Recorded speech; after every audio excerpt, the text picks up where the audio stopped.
안녕하세요. 최승윤 작가입니다. 오늘은 겉으로만 싸우고 있는 미국과 중국에 대해서 이야기를 해보도록 하겠습니다.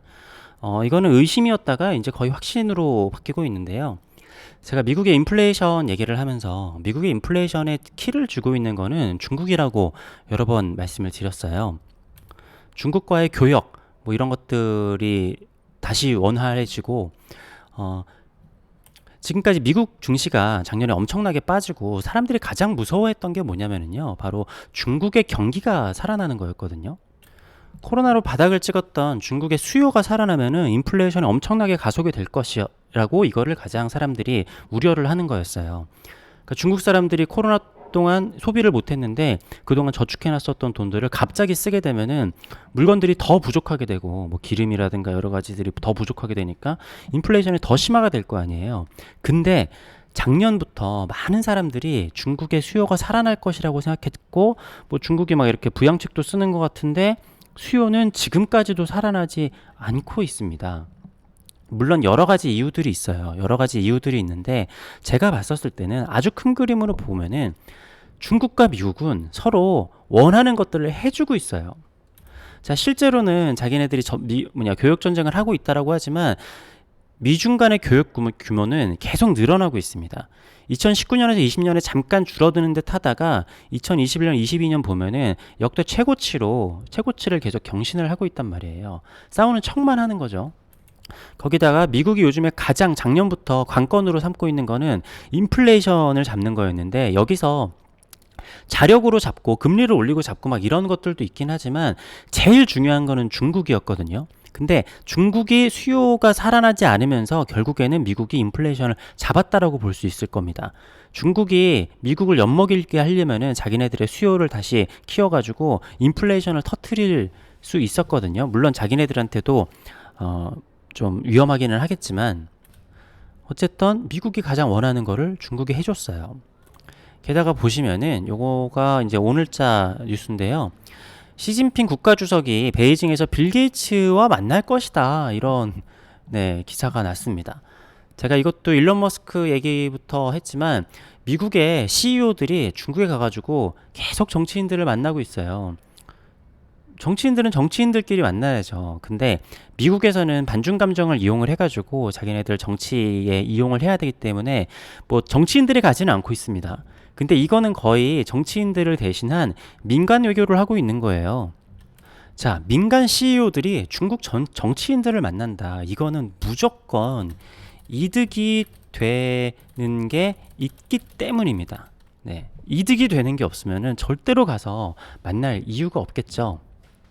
뭐 바이든이나 트럼프가 가가지고 지금 시진핑을 만나면은 뭐 이렇게 대선에 당선되기가 어려울 거 아니에요. 근데 미국의 민간 CEO들은 계속 중국에 가가지고 정치인들도 만나고 여러 가지 것들을 보여주고 있단 말이죠. 게다가 유럽에 이렇게 정치인들은 아주 대놓고 그냥 대통령도 가가지고 중국 사람들이랑 만나고 막 그렇게 하고 있어요. 그러니까 실상은 뭐냐? 중국이랑 다들 챙기고 있다라는 거예요. 여기서 우리나라가 미국도 중국이랑 척치고 있으니까 우리도 중국에서 빠져나와야 돼. 이거는 정말 위험한 생각일 수 있는 겁니다.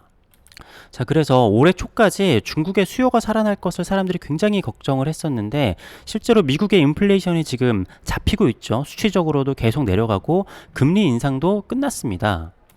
자, 그럼 미국 연준은 지금까지 무엇을 했냐? 연준이 계속 얘기했죠. 데이터를 보고 결정하겠다. 데이터를 보고 결정하겠다. 제가 기업이 망하거나 은행이 망하는 거는 연준이 어느 정도 의도한 거라고 했어요. 실업률이 올라가는 것도 뭐 기업들이 망해가지고 하면은 좋은 건데 어떻게 보면 다행히 은행 문제가 터진 게 더 다행이라고 봐야 될지. 뭐 은행이 터져가지고 실업률이 엄청나게 올라가지는 않았으니까요. 그러니까 실업률이 안 올라가고 물가를 잡을 수 있으면은 최상의 그 시나리오인 건데 최상의 시나리오가 지금 실제로 벌어지고 있어요. 그러니까 한계점을 시험해 봤다라는 게 금리를 계속 올리는데 어디까지 올릴지는 사실 아무도 모르잖아요. 근데 이 정도까지 올리니까 은행이 망하네. 그러면은 이 정도까지 해야겠다 해가지고 실제로 은행이 한 두어 개 망하고 나니까 그때부터 금리를 약간 이제 더 이상 올리지 않는 제스처를 취하더니 이제 금리가 인상이 중단이 됐죠. 그리고 제가 한 12일 전쯤에 6월 초에 말씀드렸는데 자산 시장의 턴어라운드 시점이 왔다. 이제 하방이 확인이 된 것 같다라는 말씀을 드렸었어요. 그래서 제가 한 요때쯤에 말씀을 드렸었는데 이때부터 뭐 거의 조정 없이 지금 나스닥, 뭐 S&P도 그렇고 날아가고 있습니다. 근데 여기서 속지 말아야 될 거는 저는 이거가 위험하다라고 생각해요. 그러니까 지금 들어가면은 뭐 100% 먹는다 막 이런 얘기가 아니라 이거는 전형적인 개미 털기 장이긴 합니다. 근데 잘 생각해 봐야 될 거는 원래 모든 주식은 다 개미 털기 장인 거예요. 그러니까 기관이랑 이런 사람들이 어 그러니까 여기서는 요 밑에서는 저는 기관들의 싸움이었다라고 생각을 하거든요. 야, 이게 방향성이 어떻게 되는 거야? 자, 왔다 갔다 왔다 갔다 왔다 갔다 하다가 이 사람들의 제가 이 턴어라운드 시점이라고 한 게 기관들끼리는 이제 확인됐다. 네, 뜻이 한 마음으로 뭉친 것 같아요. 그래가지고 주식이 올라오는데 이때 사람들이 야, 이제 숏을 엄청 치고 싶거든요. 숏을 엄청 치고 싶은데 지금은 숏이 제가 봤을 때 먹힐 곳이 아니고 자기네들 돈을 태워가지고 이만큼까지 끌어올렸는데 이때부터 개미들을 꼬셔야 되거든요. 제 생각이지만 저번에도 얘기했지만 한동안 주식 시장은 계속 좀 좋을 거라고 생각을 합니다. 이래서 계속 의심하고 숏 쳤던 사람들이 숏 퀴즈로 다시 주식이 올라가고 막 이러다가 많은 개미들이 안 되겠다 항복, 야 그래 나도 들어간다 라고 해가지고 진짜 들어가고 이렇게 좀 분위기가 좋고 한 다음에 이제 털어먹고 나와야죠. 그러니까 그 시점이 뭐 다음 달이 될지 내년이 될지 그거는 모르는데 그 시그널은 개미들이 항복하고 본격적으로 자금이 들어올 때, 네, 그런 다음에 떨어질 거라고 뭐 저는 생각합니다. 뭐 당연히 제 얘기는 귀담아 들으실 필요는 없고요. 그냥 헛소리라고 생각하면 되고 뭐 지금 따라 들어간기보다는 뭐 제가 지난 영상에서도 말씀드렸지만 저는 지금 이제 장기적으로는 중국이랑 미국의 상업용 부동산 쪽을 좋게 보고 있거든요. 자, 실제로 제가 요 보스턴 프로퍼티 요거를 6월 2일 날 영상에서 말씀을 드렸었는데 요때부터 엄청나게 올라오고 있어요. 이게 뭐냐면은 미국의 상업용 부동산은 미국의 소형 은행들이랑 연결이 되어 있는데 제가 자산시장의 하방이 확인이 됐다 그랬잖아요. 그럼 더 이상 소형 은행이 망할 일이 없기 때문에 연동되어 있는 이런 미국의 상업용 부동산들이 다시 올라가게 되는 모습을 띠고 있는 거죠. 그러니까 요거랑 이 보나도 리얼티도 제가 그 영상에서 말씀을 드렸었는데 마찬가지로 제가 딱 말씀드렸던 시점부터 이것들이 계속 엄청나게 이렇게 올라오고 있습니다.